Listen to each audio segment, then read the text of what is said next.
Dear students, आज का पहला क्वेश्चन है the headquarters of the international court of justice are at. Dear students, the correct answer is Hague.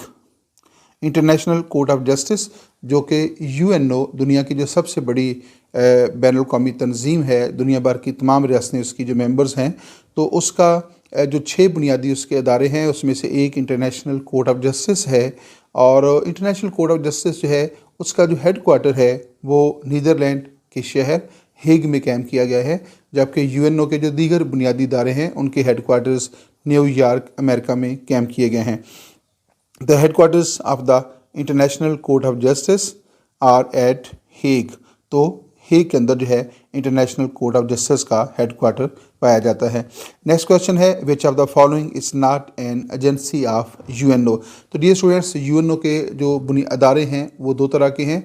एक उसके principal organs हैं, उसके बुनियादी इदारे हैं, और कुछ उसकी स्पेशलाइज्ड एजेंसीज़ हैं। तो उसके दो तरह के इदारे हैं, स्पेशलाइज्ड एजेंसीज़ हैं, खुसूसी इदारे हैं, और दूसरे उसके बेसिक ऑर्गन्स हैं या उसके प्रिंसिपल ऑर्गन्स हैं। तो डियर स्टूडेंट्स, क्वेश्चन ये है कि विच of the following is not an agency of UNO. Red Crescent, WHO, WTO। आपने बताना ये है कि इन तीन अदारों में से कौन सा अदारा जो है उसका शुमार यूएनओ की स्पेशलाइज्ड एजेंसी में नहीं होता, या यूएनओ का वो अदारा नहीं है, या यूएनओ के ज़ेरे इंतज़ाम नहीं है। Red Crescent, WHO World Health Organization, WTO World Trade Organization. तो इसमें जो दुरुस्त जवाब है वो है रेड क्रेसेंट। रेड क्रेसेंट जिसको मुस्लिम ममालिक के अंदर जो है हलाल अहमर कहा जाता है। डियर स्टूडेंट, ये भी याद रखिएगा, एक नया क्वेश्चन भी है। हलाल अहमर जो है मुस्लिम ममालिक के अंदर रेड क्रेसेंट को हलाल अहमर कहा जाता है, और जबकि जो वेस्टर्न कंट्रीज़ हैं या क्रिश्चियन कंट्रीज़ हैं वहाँ पे उसको रेड क्रेसेंट कहा जाता है। और ये तंजीम जो है ये जंगों के से जो मुतासरीन लोग होते हैं, जो ज़ख्मी होते हैं, चाहे वो सिविलियंस हों या उनका तल्लुक़ किसी भी शोबा ज़िंदगी के साथ हो, ये बेसिकली तंजीम उनकी मदद करती है। दोबारा से देख लीजिएगा, विच of the following is not an agency of UNO. The correct answer is red crescent. Next question की तरफ चलते हैं। Which organ of UNO of United Nations has ceased to be operational? ये स्टूडेंट्स, यूएनओ के जब UNO का क़याम जो है वो 1945 में अमल में आया था, तो उसके जो 6 बुनियादी इदारे कायम किए गए थे, उनमें से एक इदारा ऐसा है जो प्रैक्टिकली इस वक्त फंक्शनल नहीं है, ऑपरेशनल नहीं है। यानी उसके ज़ुम्मे जो काम था वो आप यूँ समझ लें कि अब दुनिया का जो ट्रेंड है वो इस तरह का हो गया है कि अब उसकी गुंजाइश नहीं रही, अब उसकी ज़रूरत नहीं रही। तो उसके 6 इदारों में से आपने बताना यह है कि कौन सा इदारा है जो कि अब प्रैक्टिकली ऑपरेशनल नहीं है। उसमें 3 इदारों के नाम दिए गए हैं, ट्रस्टीशिप काउंसिल, सिक्योरिटी काउंसिल और सेक्रेटेरिएट। डियर स्टूडेंट्स, यूएनओ का ये जो इदारा है जिसको ट्रस्टीशिप काउंसिल कहा जाता है, अब प्रैक्टिकली जो है ऑपरेशनल नहीं है। इसके ज़ुम्मे जो काम था, अब जो इस वक्त आलमी सियासत के जो ट्रेंड्स हैं उसके अंदर उसकी कोई ज़िम्मेदारी जो है वो बरह रास्त नहीं रही, इसलिए ट्रस्टीशिप काउंसिल जो है अब ऑपरेशनल नहीं रही। तो which organ of the United Nations has ceased to be operational, उसको ऑपरेशनल उसको नहीं रही, तो वो है ट्रस्टीशिप काउंसिल। और ट्रस्टीशिप काउंसिल क्या है, यूएनओ के जो 6 बेसिक ऑर्गन्स हैं उनमें से एक ट्रस्टीशिप काउंसिल भी है। नेक्स्ट क्वेश्चन की तरफ चलते हैं। The year 1995 is the golden jubilee year of which of the following international organisations. NATO, UNO, Warsaw Pact. तो डियर स्टूडेंट्स, मैं आपको थोड़ा सा गाइड भी कर देता हूँ। नेटो जो है इसका क़याम 1949 को हुआ था, यूएनओ का क़याम जो है 1945 को हुआ, और वार्सा पैक्ट का जो क़याम है वो 1955 को हुआ। तो अब आपने बताना ये है इन द ईयर 1995, यानी 1995 को जो है इन तीनों बैनुल अक़वामी तंजीमों में से किस तंजीम की गोल्डन जुबली सेरेमनी जो थी वो कंडक्ट की गई थी। इन the year 1995 is the golden jubilee year of which of the following international organisations. तो जो नीचे 3 इंटरनेशनल ऑर्गेनाइजेशंस दी गई हैं उन तीनों में से अब तक आई थिंक आपने गेस लगा लिया होगा कि कौन सी बैनुल अक़वामी तंजीम है जिसकी गोल्डन जुबली जो है वो 1995 को हुई थी। तो उसमें दूसरा जवाब है यूएनओ। यूएनओ जो है चूँकि उसका क़याम 1945 को हुआ था, तो इसलिए उसके क़याम को जब 1995 को 50 साल हो गए थे तो उसकी गोल्डन जुबली सरमनी जो थी वो सेलिब्रेट की गई थी। तो इसका दूसरा जवाब है 1995। नेक्स्ट क्वेश्चन की तरफ चलते हैं। The total number of judges of the International Court of Justice is 12, 15, 18. The correct answer is 15. The total number of the judges of the International Court is only 15. और इससे पहले क्वेश्चन आया है कि इंटरनेशनल कोर्ट ऑफ जस्टिस का जो head quarter है वो कहाँ पे है, वो है हॉलैंड के शहर हेग के अंदर कैंप किया गया है। आइए नेक्स्ट क्वेश्चन की तरफ चलते हैं।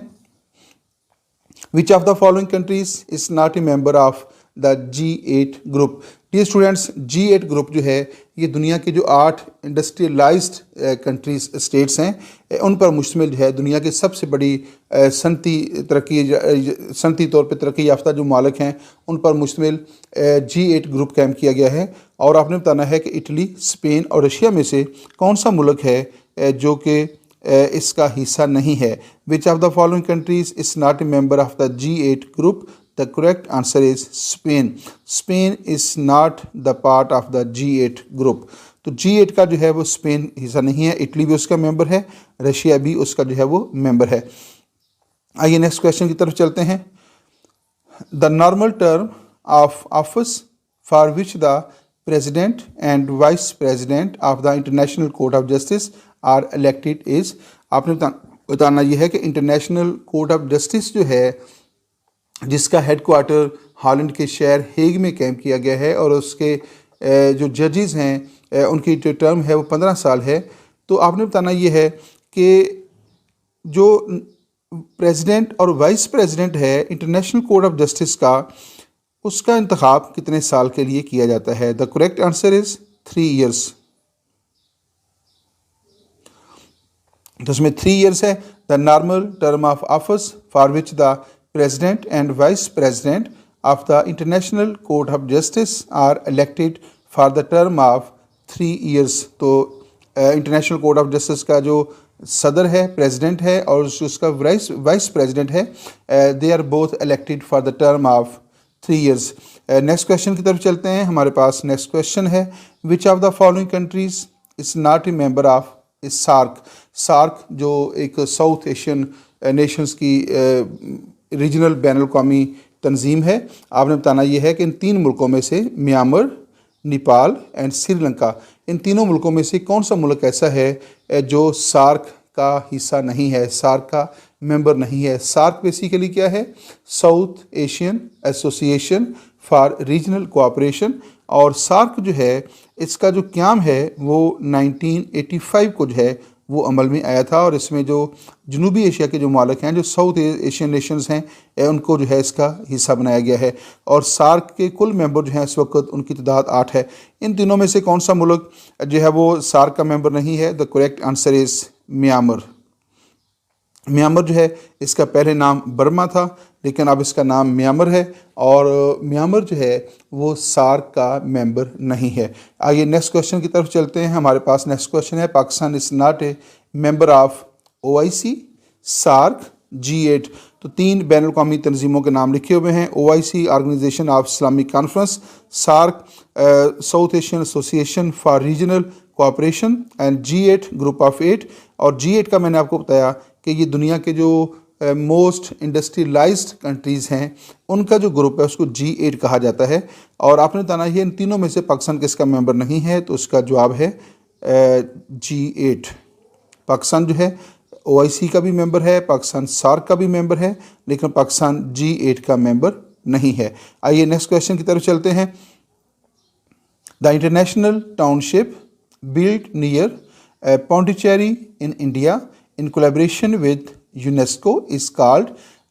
इंडिया के अंदर जो है पौंडीचेरी का जो इलाका है वहाँ पे यूनेस्को जो कि यूनाइटेड नेशंस ऑर्गेनाइजेशन की एक स्पेशलाइज्ड एजेंसी है, जो कि कल्चरल जिसकी नेचर है, उसके तावन से जो है इंडिया के अंदर एक इंटरनेशनल टाउनशिप कैम किया गया है। आपने बताना यह है कि उस इंटरनेशनल टाउनशिप का नाम क्या है, एल्बा वैली और आरो वैली और यहाँ फिर broad valley. The correct answer is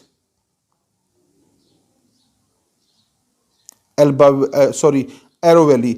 जो international township built near Pondicherry in India in collaboration with UNESCO is called Arocheri. The correct answer is Arocheri. Next question की तरफ चलते हैं। डियर स्टूडेंट्स, हमारे पास नेक्स्ट क्वेश्चन है। The headquarters of international atomic energy agency is located in Vienna. The correct answer is Vienna. International atomic energy agency जो है उसका जो हेडक्वार्टर है वो वियना में कैम किया गया है। आइए नेक्स्ट क्वेश्चन की तरफ चलते हैं।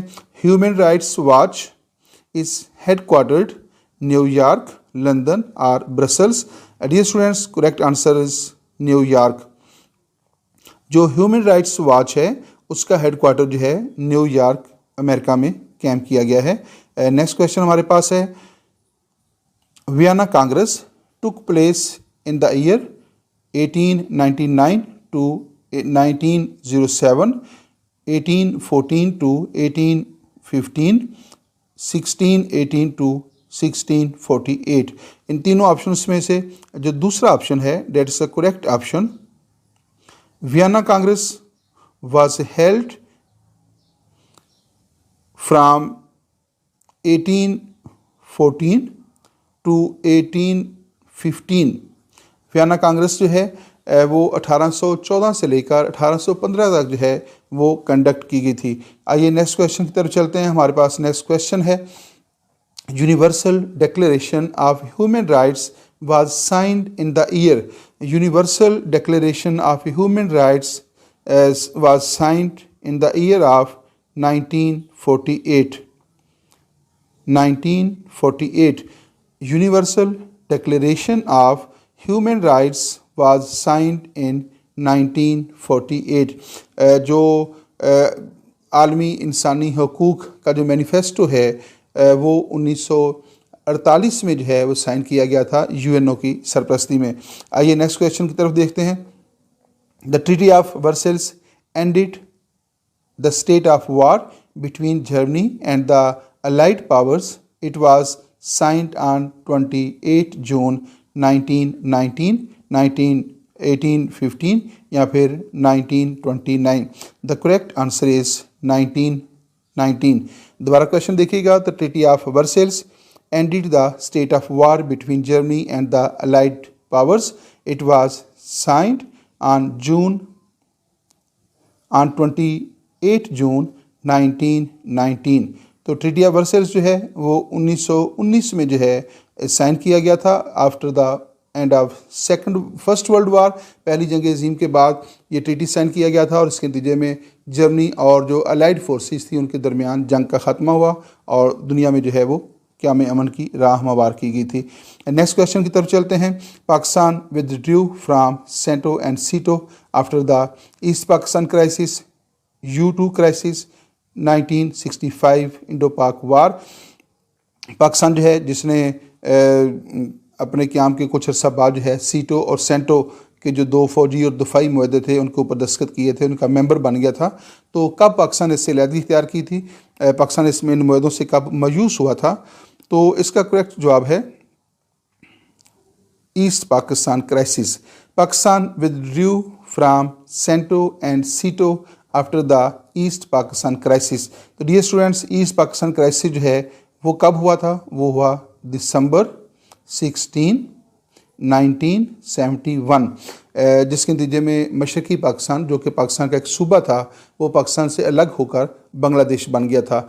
चूँकि इन दोनों मुआहदों ने इस सिलसिले में इस क्राइसिस को ऊपर काबू पाने में पाकिस्तान की कोई बाकायदा मदद नहीं की थी, तो पाकिस्तान को इससे बहुत ज़्यादा मायूसी हुई कि ये सीटो और सेंटो जो हैं वो पाकिस्तान की सालमियत का जब मसला पैदा हुआ तो इन दोनों मुआहदों के प्लेटफार्म से पाकिस्तान की सालमियत को बरकरार रखने के लिए किसी किस्म का कोई तावन नहीं किया गया था। तो पाकिस्तान ने फिर एहतजाजन जो है इन दोनों ट्रीटीज़ से एक के बाद दीगरे अलहदगी इख्तियार कर ली थी। आगे नेक्स्ट क्वेश्चन की तरफ चलते हैं। United Nations Educational, Scientific and Cultural Organisation UNESCO is a military organisation, cultural organisation and economic organisation. तो जैसा कि नाम से भी वाज़ेह हो रहा है कि ये कल्चरल ऑर्गेनाइजेशन है, तो जो यूनेस्को है बेसिकली वो अपनी नोयत के अतबार से एक कल्चरल ऑर्गेनाइजेशन है। United Nations Educational, Scientific and Cultural Organisation, जिसको आमतौर पे यूनेस्को कहा जाता है, that is a cultural organisation. तो सेकंड ऑप्शन जो है वो दुरुस्त ऑप्शन है। नेक्स्ट क्वेश्चन की तरफ चलते हैं। Which regional organisations have the most developed members? EU, EU means European Union, NAFTA और सार्क। ये तीन बैनुल अक़वामी तंजीमों के जो रीजनल बैनुल अक़वामी तंजीमें हैं उनके नाम लिखे हुए हैं। EU, NAFTA, SAARC. आपने बताना ये है कि इन तीनों रीजनल बैनुल अक़वामी तंजीमों में से किसे सबसे डेवलप्ड कंट्रीज़ की मेंबरशिप हासिल है? तो इसका दुरुस्त जवाब है EU। EU वो एक रीजनल इंटरनेशनल ऑर्गेनाइजेशन है जिसके मेंबर्स जो हैं वो इंतहाई ज़्यादा डेवलप्ड हैं, तरक्की याफ्ता हैं। दुनिया के तरक्की याफ्ता मालिक की तंजीम जो है इसको कहा जा सकता है EU, European Union. Next question है हमारे पास। How many countries are the members of NATO? NATO के इस वक्त कितने मेंबर्स हैं? The correct answer is 30। इस वक्त नेटो 30 मालिक पर मुश्तमिल एक फ़ौजी और दफ़ाई बैनुल अक़वामी तंजीम है। नेक्स्ट क्वेश्चन है dear students, who is the last member of NATO? The Republic of North Macedonia became the latest country to join the alliance on 27 March 2020। तो रिपब्लिक ऑफ नॉर्थ मैकेडोनिया जो है वो इसका सबसे आखिरी मेंबर बना है। नेटो के जो 30 मेंबर हैं उसमें सबसे जो एंड के ऊपर नेटो का जो रियासत मुल्क मेंबर बनी है वो है रिपब्लिक ऑफ नॉर्थ मैकेडोनिया, जो कि 1920 में बनी है। अब ये नेक्स्ट क्वेश्चन की तरफ चलते हैं। What does NATO stands for? NATO stands for North Atlantic Treaty Organisation. Dear students, ये क्वेश्चन जो कि बहुत इंपॉर्टेंट है और गाहे बगाहे इसको रिपीट मैं करता रहता हूँ ताकि आपको अच्छी तरह ज़हनशीन हो जाए। आइए नेक्स्ट क्वेश्चन की तरफ चलते हैं। The non aligned movement was founded in Belgrade in 1961, 1965, 1969। The correct answer is 1961। The non aligned movement, इसको गैर वबस्ता मुआलक की तंजीम भी कहा जाता है। नॉन अलाइंड मूवमेंट, इसकी मुख्तसर सी बैकग्राउंड ये है कि दूसरी जंग अज़ीम के बाद जो है जब दुनिया दो बड़े ब्लॉक्स में तकसीम हो गई थी, एक ब्लॉक अमेरिका की सरपरस्ती में चल रहा था जिसको अमेरिकन ब्लॉक कहा गया, दूसरा ब्लॉक रशिया की सरपरस्ती में था जिसको रशियन ब्लॉक कहा जाता था। और रशियन ब्लॉक जो है वो बेसिकली कम्युनिस्ट ब्लॉक था और जो अमेरिकन ब्लॉक था वो बेसिकली कैपिटलिस्ट ब्लॉक था। तो इस सूरत हाल के अंदर जो है कुछ मालिक ऐसे थे जिन्होंने ना तो अमेरिकन ब्लॉक में शमूलियत अख्तियार की और ना ही वो रशियन ब्लॉक का हिस्सा बने। उनने दोनों ब्लॉक्स की पॉलिटिक्स से अपने आप को अलग रखा, ना वबस्ता रखा, किसी भी अलाइंस के साथ उन्होंने वबस्तगी अख्तियार नहीं की थी। तो उन मालिक ने मिलकर जो है एक तंजीम कायम की जिसको नॉन अलाइंड मूवमेंट कहा जाता है और बेलग्राद के अंदर जो है इस तंजीम की बुनियाद रखी गई थी 1961 को। आइए नेक्स्ट क्वेश्चन की तरफ चलते हैं। The headquarters of World Intellectual Property Organisation WIPO is located in Geneva.